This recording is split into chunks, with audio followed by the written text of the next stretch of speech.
Ladies and gentlemen, welcome to season 4 of the Diggy A2 podcast. I am still your host, Robb D, aka Robb DIggie, BKA Robb D in the place to be, or otherwise known now as the real Robb DIggie on IG. Y'all know what it is. This is season 4. This is the opener. I cannot believe that we have gotten this far in this journey. There are so many people that I want to thank.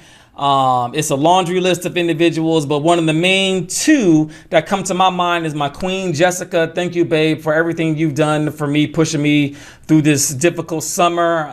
If anybody knows, it was a rough summer for me, mentally, spiritually. It was just rough, but I got through it. And another shout out goes out to my dad as well, too. Happy birthday to my dad. So, Dad, I know you're watching today. Our season premiere is on your birthday. So in honor of you, my good sir, my dad, we're going to celebrate with a little bit of hen dog, because you know how we do on this platform, because around here on the Diggy A2 podcast, we got us here a little hen, and y'all know the rest. Y'all know how that goes. Every season we celebrate with a little bit of hen dog. This one's for you, Dad. Happy birthday. And this week we're going to be kicking our season off with our 16-week semester of the new millennium. Now, the new millennium is hip-hop between the years of the year 2000 to 2009. That is the focus of the next 16 weeks. So you all hold on to your hats. You all see what the background drop is behind me. We're starting with the first lady of the Ruff Ryders crew, EVE. Eve Jeffers is the government name. And I got a very special guest that I want to introduce to the audience. So he goes by the name of Chuck Platinum. Now, Chuck Platinum has been around hip hop for many, many years as an artist. As he just told me a little while ago, he is involved in all of the 5 elements of hip hop: b-boying, DJing, graffiti, art, all of it, you name it, he's there. He dropped an EP last year that I loved a lot. That's called Let the Wolves Play. If you guys have not seen that, you're going to see the little logo pop up here. I want you all to go back, go listen to it, because if you consider yourself a hip hop head and you have not heard Let the Wolves Play EP that was dropped in 2020, you need to go back, do your homework, do your research, and listen to real hip hop. I'm talking about the real ruggedness, the authenticity of hip hop is what that EP is. And Chuck, I am so glad that you made that to remind all of us of what real hip hop is. Not saying that what hip hop is right now is not hip hop, but what your project, my good sir, is what hip hop is supposed to sound like. So without further ado, I'm going to bring Chuck in so you all can meet him. And Chuck Platinum is in the building, ladies and gentlemen. What's good, Chuck? Introduce yourself to the audience, my good sir. What's happening? Yes, sir. I'm so proud and happy to be here. It's definitely an honor to be here. My name is Chuck Platt, the hip hop evangelist, hip hop historian. As my good brother said, Robb DIggie, he said, yo, listen, all elements. So that's just me. If you know hip hop, you know me. You know what I'm saying? So a lot of people don't know, but I've been a very intricate part of this game, just doing a lot of things behind the scenes. And now we're going more public with it, putting the face to the name. So shout out to you for blessing me with your platform. And shout out to y'all people. And I appreciate you and having me on this platform. It's real dope. And, talking to you behind the scenes and your wonderful wife, I'd like to thank her as well. Jessica, she's an angel. She's a prominent figure as well. And I'm glad to, meet both of y'all. So we here, brother. And man, we appreciate it, man. We appreciate the love, Chuck. And, you're this is your first appearance on the platform, ladies and gentlemen. So we got a brand new, fresh perspective, which is what I always love about the Diggy A2 podcast. You don't know who's going to show up, who we're going to meet. And that's what the element of surprise is. So one of the best parts of being a podcaster. But this week's episode is about Eve Jeffers, aka EVE, the first lady of the Ruff Ryders crew. We're letting ladies kick off the season this go round, and I got a couple of facts I want to get over first before we get into the discussion. So Eve is a 4-time ASCAP award winner, 2-time BET Award. She does have 1 Grammy, 1 VMA, 1 Soul Train Award, and 1-time VH1 Vogue Fashion Award winner. Now, when it comes to Eve in the 2000s, she made 9 movies, you guys. So Eve made the transition into Hollywood, which we're going to jump into here in a little bit. She was in the Barbershop series movies. She was on the sitcom self-titled called Eve as well from 2003 to 2006 on the UPN network. Very successful show. A very funny sitcom as well too.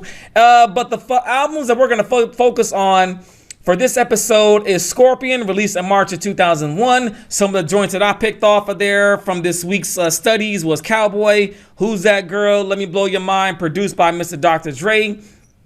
Got What You Need, featuring Drag On. And I gotta tell you guys, Drag On is extremely slept on his lyrical ability and lyrical skills. Yeah, shout out to Drag. I'm just gonna put that out there, you guys. If you ain't heard Drag On, when he's in his bag, you ain't stopping Drag On. I just want to put that out there. He bodies that track. Still got bars. Gangsta Bitches featuring Da Brat and Miss Trina. That's What It Is featuring Styles P, produced by Dr. Dre. And another one that I liked was Thug in the Street featuring Drag On Again and the Lox. That was released in March of 2001, 1-time platinum album. And then the next year in August 2002, she released Evolution, which was a gold album. Had Gangsta Lovin' on there featuring Alicia Keys. Irresistible Chick, which is one of the smoothest songs I think she ever put out. Real smooth, real classy with the rhythm and the flow. I love that. Satisfaction is a good one, but my favorite song off the album is Double R What, featuring Jada and Styles P. She bodies that. That is, to me, a Ruff Ryders anthem, one of the Ruff Ryders anthems that literally solidifies what it's like to be in that crew. So that is the premise, ladies and gentlemen, of our conversation about Eve. And I'm going to pass the mic over to Chuck for this one. And Chuck, give me your interpretation of what Eve means to hip-hop culture. Eve is she's a staple. You know what I'm saying? She's definitely one of the prominent MCs. She was around DMX. Yep. You know what I'm saying? Right. She was coached by DMX. DMX believed in her. She was with the Lox. She was with Cassidy. She was with Larceny. You know what I'm saying? She was with, you know, all you got to think about. When you think about Eve, you got to think about the Ruff Ryders. You know, the Ruff Ryders wasn't just a rap crew or a rap brand. Yeah, Ruff Ryders was and still is one of the biggest organizations in the world. Ruff Ryders is prominent. Like when you see Double R, like you see the Wu-Tang symbol.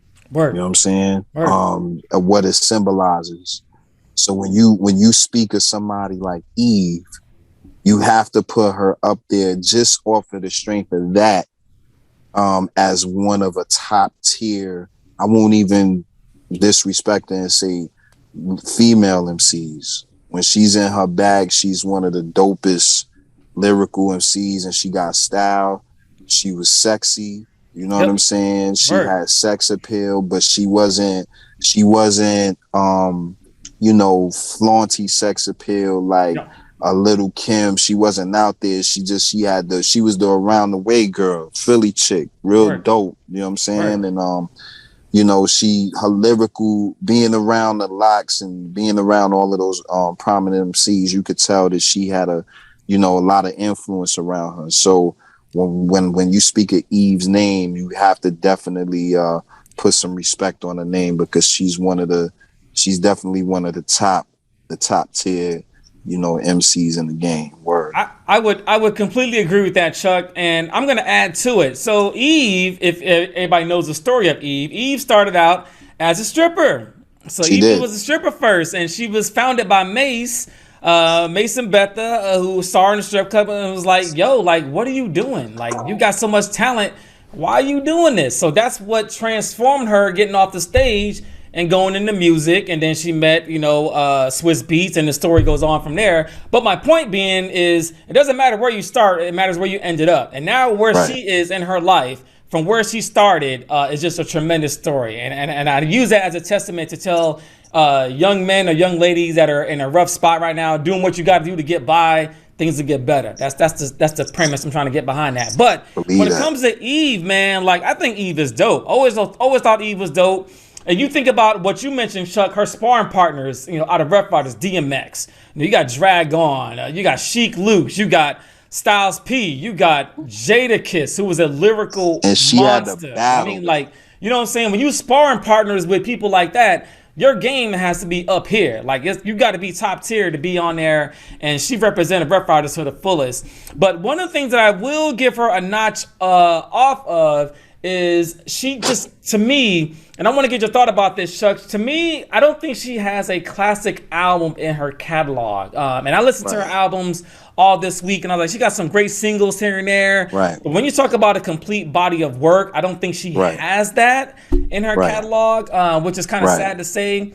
Compared to some of her other female counterparts, we've heard a lot of dope albums from other female MCs, but I don't think she has a classic album. I think some of the albums are kind of feel like a little bit R&B-ish. Like, for instance, when I listened to Evolution this week, she tried to dabble a little bit into the R&B. I mean, which is great. If you want to pivot and go that way, that's great. But it didn't really stick. And then what happens is, if you can't necessarily, get to the people in that way, a lot of rappers go to Hollywood. So she went to Hollywood, made movies. She was on a TV show. And that, to me, is what stands her apart from the rest of the females in her same era. She was able to pivot and get on TV and still be relevant. Exactly. You know what I'm saying? Like, so I think that's great, man. So what are your thoughts about that, Chuck? About her essentially leaving music behind to pursue acting, and how was that? Was that well accepted from the hip hop community, or what were you hearing up in New York about her pivoting,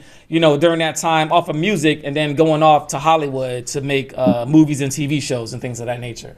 Yeah, so I'm gonna go back because you asked a lot of great questions. So I'm gonna go back to your original question about her having a classic album.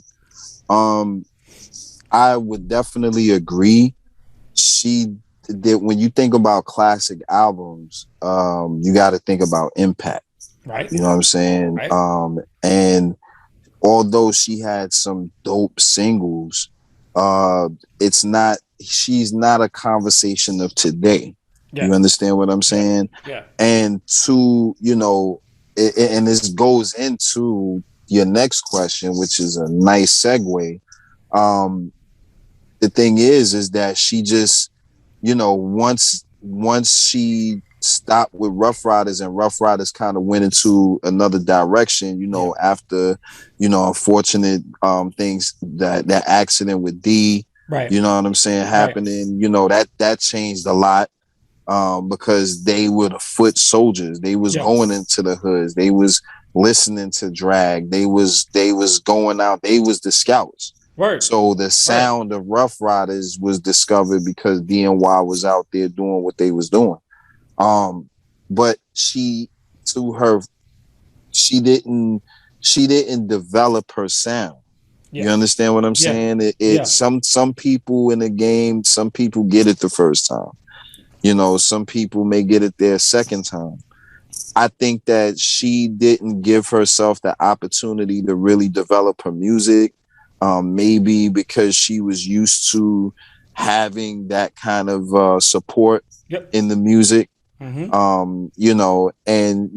was still receiving Eve. You know what I'm saying? Like, when you go back to Love Is Blind and that song alone. What I'm saying? Yeah. To write about DV and to be brave enough to write about DV, that was, a brave thing for her to do. That was probably one of her most impactful songs. Facts. Facts. And transitioning into her, movie career, she did what she was supposed to do. You know what I'm saying? Light did voiceovers. She found her niche. Doing voiceovers for very prominent award shows and places like that. She, utilized her vocals to be able to get her in another direction. Latifah went into movies early, Juice and all of that. Moving on to making movies with Steve Martin, and she did what all MCs and all rap should do. You know what Yep. I'm saying? Yep. It's a natural transition. Art, movies, fashion, it all goes together. Yeah. So, proud of her. Black woman, her show's name was her name, Her name. That's true. That's fact. and it was a good show. It's still playing on TV It on reruns, is. No doubt. No doubt. No and doubt. I mean, she's still she may not be as relevant in the music game right now, but she will always be relevant in hip hop. So that was a good look all the way around. And with the movie, she went even bigger with Barbershop. So these are, even if her music is not a forever staple, whatever art that she did to get her to be a staple like Barbershop is gonna be forever, things like that. Word. Yeah, man, I'm all for it. Yeah, she's done a lot. She was on the talk show. I think it was called The Talk, actually. That morning show with Julie Chen and I think it was with I forgot the other lady's name, the Kelly Clarkson. I forgot, but anyway, it was one of those morning shows. She was on there for a little bit, so she's done a lot in and around the industry, which I think is great, which keeps her relevant, keeps her out there. And then so here is the thing I want to talk to you about. Chuck, is the backlash. So I feel, and this is just my opinion about this, I feel that hip hop turned its back on Eve. And here's why I'm going to set the premise on that. Because when I saw Eve in the versus battle today, actually, I was doing my homework today, when she was battling against Trina, she didn't look prepared.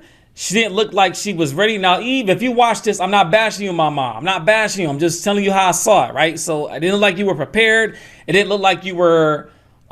She didn't feel like she was feeling the energy of the crowd. And I think that with that, her being away from hip hop from so long, she was forgetting a lot of her lyrics. And when you look at Trina, Trina was on point. Like, Trina was good. And I don't know who won, or I didn't see the rest of the second half of the battle today. But my point is, if hip-hop turned its back on Eve, now, mind you, Eve's husband, if you all did not know this, is a gentleman by the name of Maximilian Cooper. Maximilian Cooper is a multi-millionaire race car driver over in overseas. He's worth $60 million.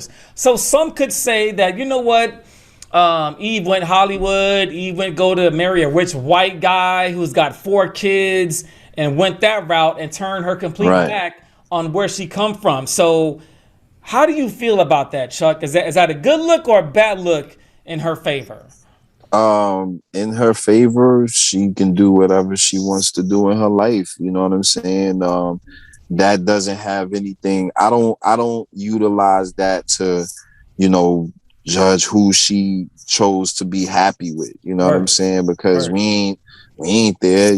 She's Eve. You know what I'm saying? If she chose to marry that brother, obviously she's happy because they're still together. And Gumball 3000 is dope. I want to do it. You know what I'm saying? Crazy, right? That is crazy. Now that's some driving. You know what I mean? So, I feel like, on that level, she didn't turn her back. I think the fact is that, as with all our queens, they have their time. And I believe that with who she was with, that was her time. I think, with X going in his directions, unfortunately, with the law, the locks finding their way, building D Block, and, everybody, Kaz working with Swiss, and Swiss getting up there as a producer, working with Beyonce and all, everybody just kind of went in their directions. And Eve had to, she had to find her way. You know what I'm saying? And, she was going through a lot of her times and trying to figure out who she was. And, if she found somebody that completed her and made her happy, I root for the sister. You know what I'm saying? And, because at the end of the day, she's a human being first. And I think that sometimes as fans, we need to respect the fact of the differences that, when the curtains close, she's still a woman and she still has her personal needs and desires. And if that man makes her happy, I come from, an army family as well. So my family travel. So my family travel all over the world, which means that different races were married into. And, we love everybody. Our Word, blood man. is all red. So, Word. I mean, that's how I feel about it. I cheer the sister on, and she didn't turn her back on hip hop. You know what I'm saying? I think that hip hop didn't turn her back on her either. I think it's just the times, man. I Yeah. think that if you're just not tapped into the culture, like Hove is tapped in, but he ain't tapped in. You know what I'm saying? Like, Yeah. but he's tapped in. But if you're Yeah. tapped out, people are going to move on. We Yeah. have a whole different infrastructure. Some artists are afraid. I've worked with legendary people that didn't know how to do, certain things, you know what I'm saying? Because of the times. So, some people can adapt and some people can. And maybe she, who knows if she wanted to.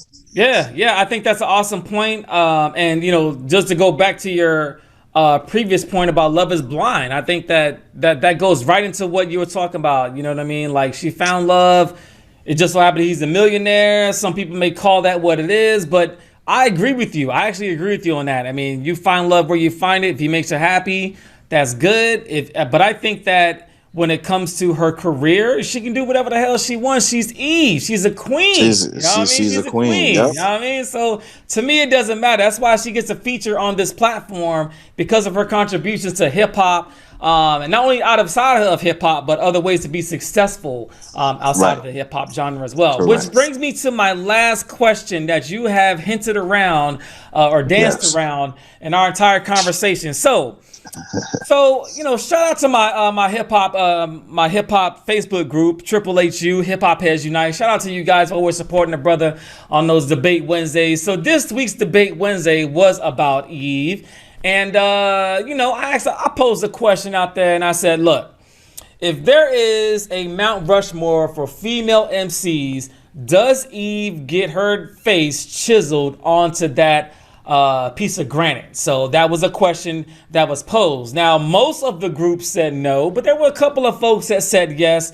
And Chuck, I want to know what your take is on this. Do you think Eve is in the top 4 of female MCs of all time? If so, why? If not, why?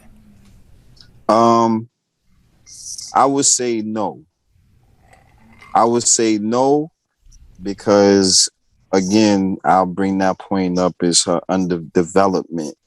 Right. As far as her artistry is concerned. We didn't get to see who she was going to develop into as an artist. You know what I'm saying? And, when you bring up a Trina's consistency. Yeah. You know what I'm saying? Yeah. Even if it's in her market and she got the Trina rock stars. Yeah. They still know who she is. They still rocking. You understand what I'm saying? She's still rocking. Trina's still active. So when we talk about activity, when we talk about, Latifah was just rhyming with K Slay. You understand what I'm saying? MC Light still got bars. You know what I'm saying? These people are still, doing their thing. So I think that the only reason why Eve would be not chiseled in is because of her not being tapped into the culture as she should be, because of who she is, because she's Eve. You know what I'm saying? She should be out there performing more. Maybe she did feel uncomfortable and insecure on those stages because of that. You understand what I'm saying? Trina's out there. She's still doing performances. She still got to perform her songs. Has Eve, when the last time Eve been on tour? When the last time she probably did a show?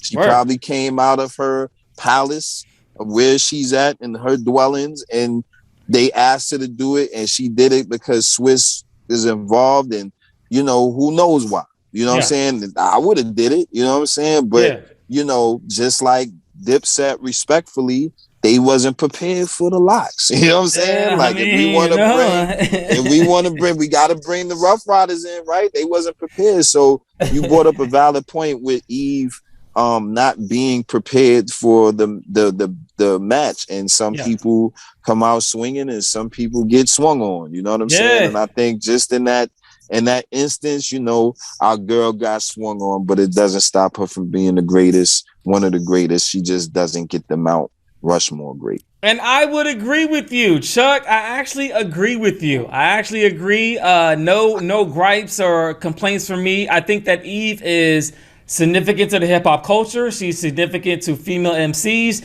She's significant to all women across the world.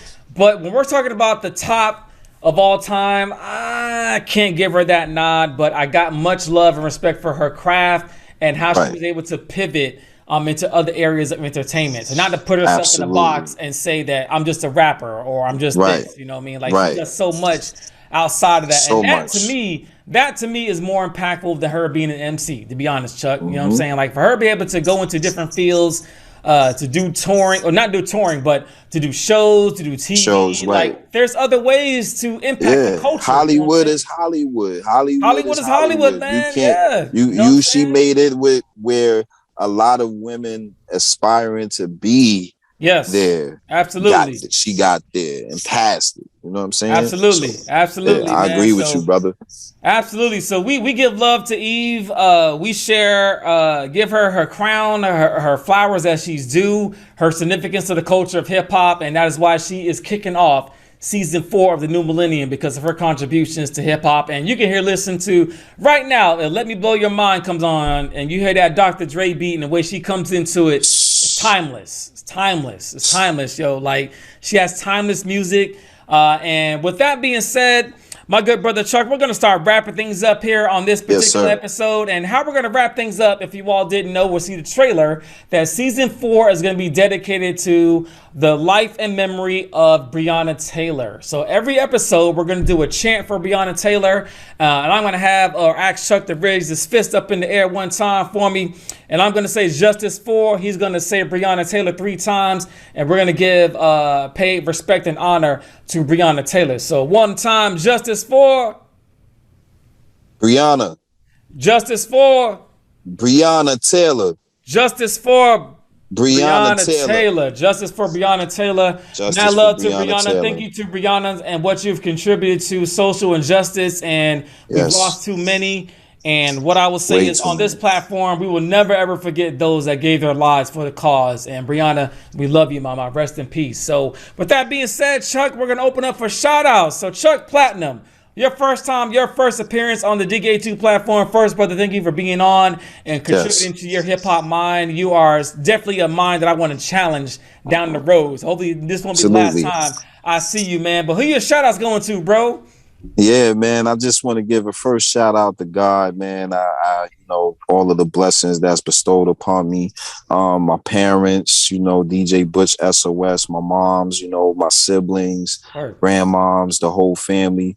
Definitely want to give a shout out to my BACG brothers, man. It's all love to y'all. Got that bro out right now.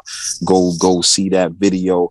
But yo, man, just a shout out to my whole everybody, Facebook, my networks, everybody that supports Chuck Platinum, man. You know what I mean? That's love right there.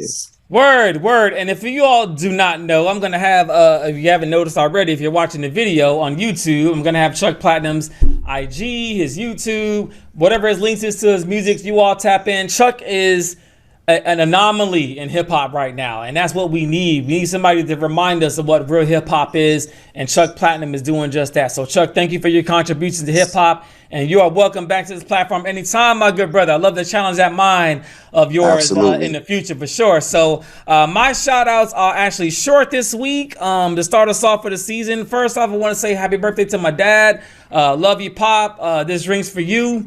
And shout out to my queen, Queen Jess, for everything that she does for me. Shout out to all my kids and grandkids. I love you all to death. But this week, I'm dedicating this show to Heather Johnson. Now, for those of you that don't know who Heather Johnson is, I had a member of the Diggie A2 extended family, J-Bone of the J-Bone Show, who came on board last season, who is his daughter's mom. His daughter's name is Lily. And Heather passed away on August 26th of 2021 through a tragic accident. So I'm going to dedicate this show to Heather and her memory. And Lily, keep your head up, Mama J-Bone. We love you to death, man. And we're going to end this week on a moment of silence and respect for Heather and to her family. So to all of our fans, followers, and supporters, keep looking out for us. We love you guys. And we'll see you guys next week, all right? 100. Peace.